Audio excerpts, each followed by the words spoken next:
Okay, this is Matgen110. We're looking at chapter 6. We're finally on the last section, 6.7.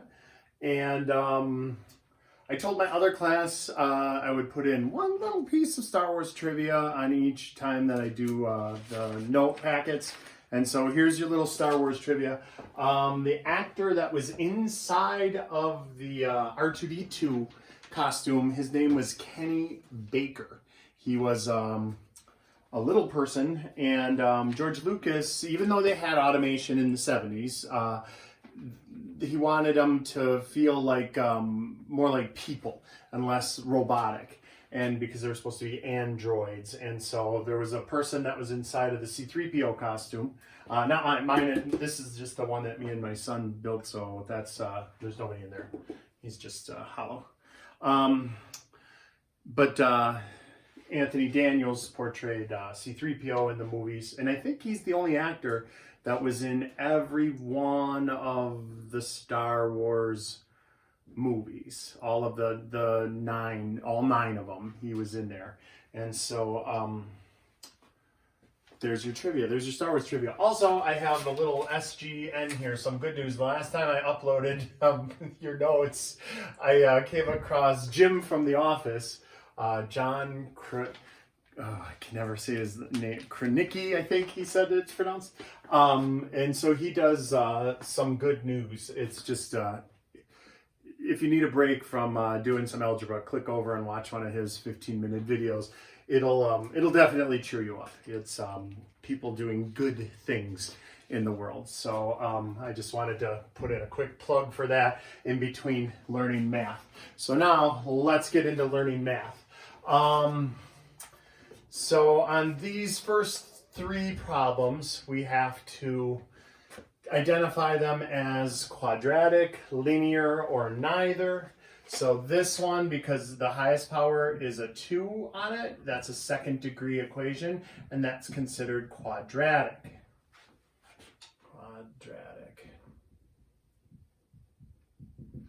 All right.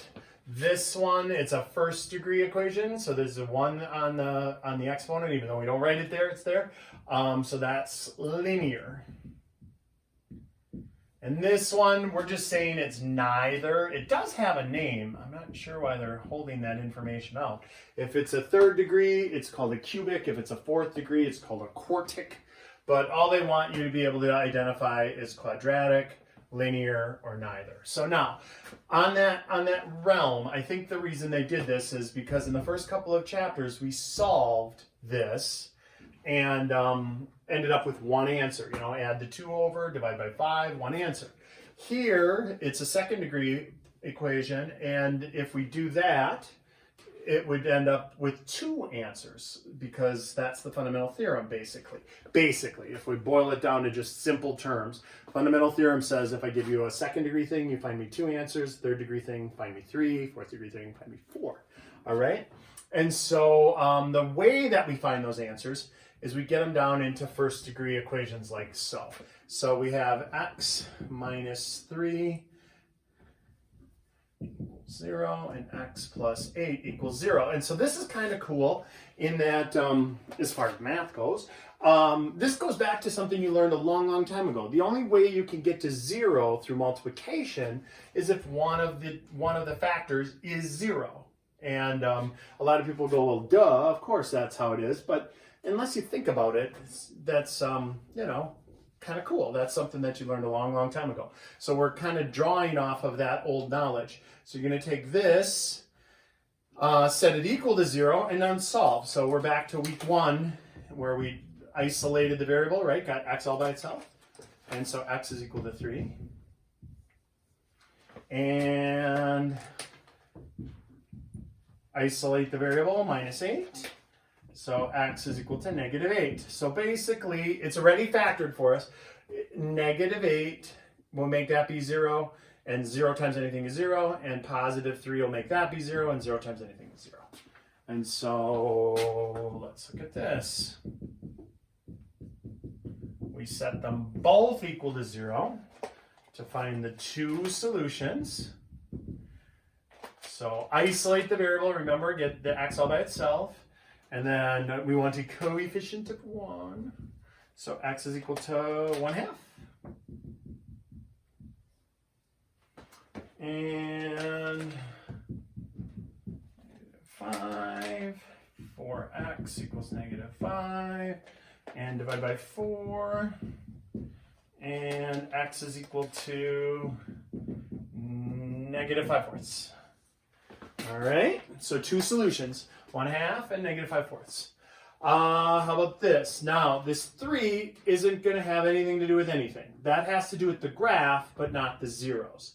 And so we just do x minus 6 equals 0, 3x plus 1 equals 0. So this we'll do a little faster, add and get 6, subtract. And now, over the years, over my 30 years of teaching algebra, I've had very clever students say, I don't want to show all that work. Can't I just do the opposite of that over that, and the opposite of that over 1, and that would be 6 over 1, and -1 over 3, and that would just be -8, and that would just be +3, and that would be 1 over 2, and that would be -5 over 4. And definitely, you're welcome to do that shortcut anytime. I'm demonstrating this for your notes, and since we're not face-to-face, you can't ask the questions, so if anything, I'm going overboard with the work. This one kind of solved itself. X is equal to 0. Done. And add 9. And divide by 5. X equals 9/5. All right. So we've got 1 through 7. Let's do a couple more factoring problems, but this time we're going to do the factoring. So now remember, quadratic equations, second degree equations, you should find me 2 solutions. So keep that in mind while we factor and solve. Let's remember what makes an equation an equation. That's the equal sign. That's why we're doing this. The ones before this and the other sections of chapter 6 were expressions. They didn't have an equal sign. This has an equal sign. That makes it an equation. And now let's factor this puppy.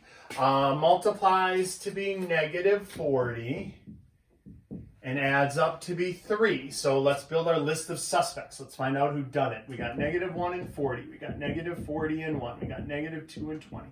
-20 and 2. We got -4 and 10. 10 and 4. -8 and 5. -5 and 8. Do we have it in there? The last guy. He did it. Winner, winner, chicken dinner. -5 and +8. Multiplies to be -40 and adds up to be +3. All the rest of these are clear. That's 39, that's 18, that's 6. And this one, it's close, but no cigar. We've got, that would add up to be -3. So he didn't do it. He's the one who did it. Or she. So BB -5 + 8. All right. So now we've got it broken down from a second degree trinomial into a first degree binomial times a first degree binomial. But we're not quite done yet. Now we got to do that last step. B -5 equals 0. B + 8 equals 0. And red row over the 5 over, or in mathematical terms, isolate the variable, right? Isolate the variable. There's 5, and the 8 over, and b is equal to -8. And there we are. Second degree equation, 2 solutions. And again, in my career, I've had students say, yeah, I kind of hate these because I can't check the answer. Well, sure you can. We solved an equation. You can always check your answer. You put 5 back into the original. 5 squared is 25 plus 15. 25 plus 15 is 40. 40 minus 40 is 0. Checked. All right. -8 squared. -8 times -8 is +64. -8 times +3 is -24. +64 plus +64, -24 is +40. 40 minus 40 is 0. Boom. Boom. Both of them work. All right. Multiplies to be 3, adds up to be -4. Not a lot of suspects here. -1, -3. They got to be negative. So that's it. One suspect. We went from like that 40 where there's all those to 1. And that is whodunit. That adds up to -4. So C minus 1, C minus 3, 0. And then we go C minus 1 equals 0, C minus 3 equals 0. Add 1, C is equal to 1, add 3, C is equal to 3. Okay. Let's look at the last page.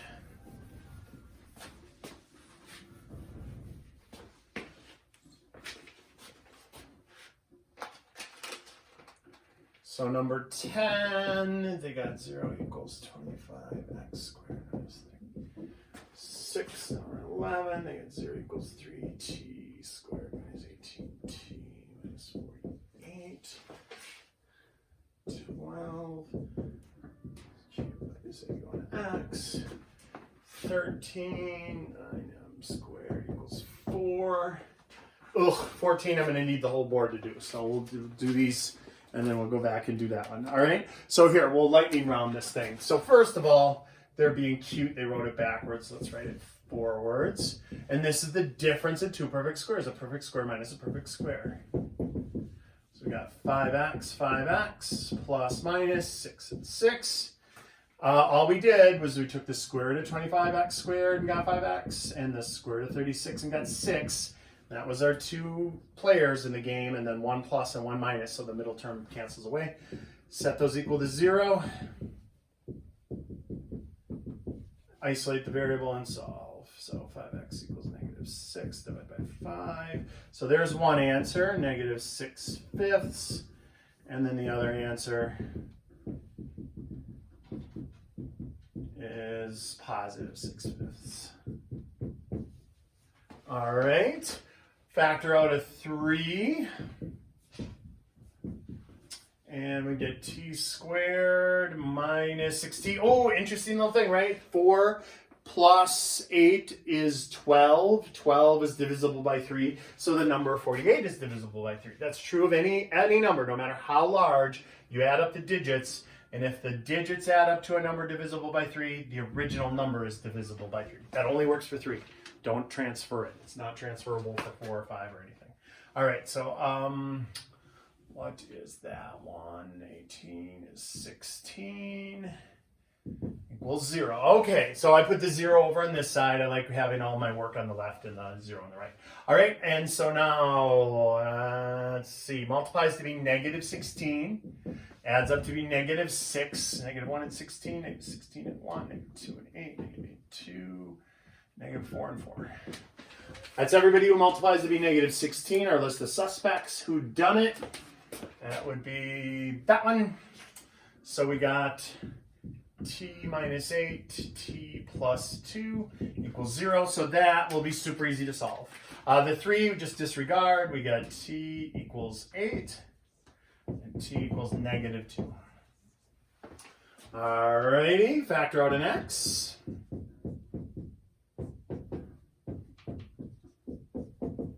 And difference of two perfect squares.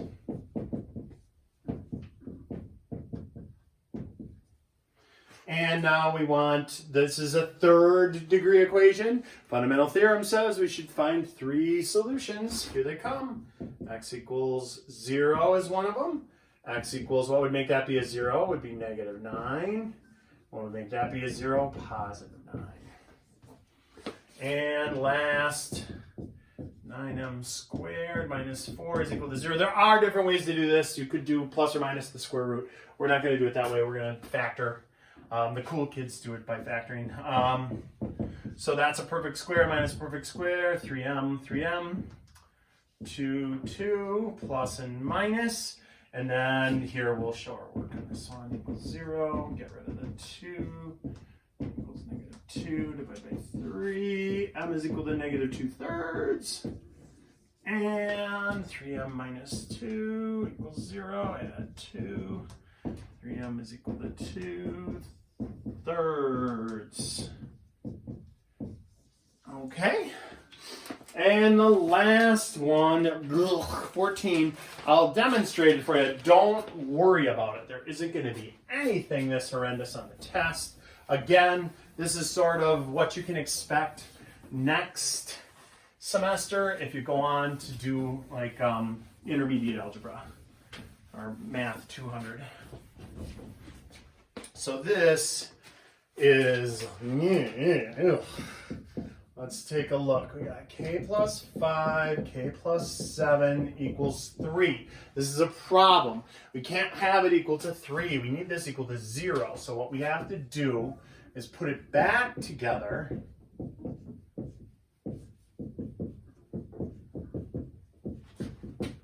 And subtract 3 from both sides. Move the 3 over to the left side. So here we get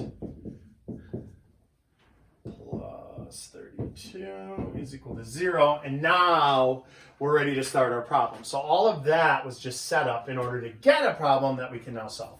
So multiplies to be 32, adds up to be 12. So we're looking at 2 and 16, or 8 and 4, or, oh, there we go. Winner, winner, chicken dinner, 8, 4. K plus 8, k plus 4 equals 0. And then k plus 8 equals 0, and k plus 4 equals 0. And k is equal to negative 8, and k is equal to negative 4. Again, when you are done writing all this down and absorbing it, stop by Jim Krenicki's website on YouTube, Some Good News, and watch some good news and see some people be good to each other. It helped me a lot. Put a smile on my face.